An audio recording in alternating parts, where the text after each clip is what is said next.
જે તો સન્ડે હતો અને મોર્નિંગમાં કંઈ ડિફરન્ટ અને જલ્દીથી બની જાય એવું ખાવાનું મન થયું હતું નાસ્તામાં, તો એના માટે મેં રવો લઈ લીધો હતો અને રવાને શેકી લેવાનું.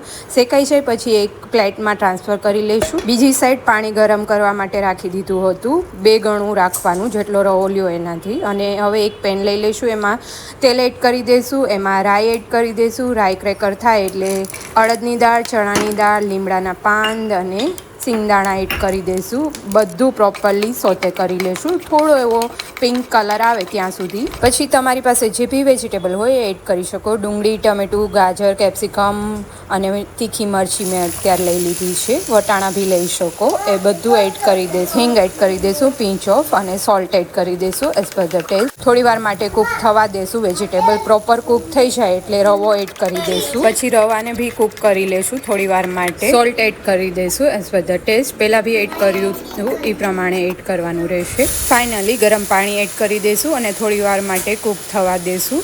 તમે આમાં કાજુ બી એડ કરી શકો. અત્યારે મેં નોનસ્ટિક પેન લીધું છે જેથી કરીને નીચે ચીપકે નહીં અને ઇઝીલી આપણે બનાવી શકીએ ઉપમા. ઉપરથી ઝીણી કટ કરેલી ફ્રેશ કોરિએન્ડર એડ કરી દઈશું. તો રેડી છે વેજીટેબલ ઉપમા, જે એકદમ હેલ્ધી અને ઇન્સ્ટન્ટ બની જશે. બ્રેકફાસ્ટ માટે પરફેક્ટ રેસીપી છે.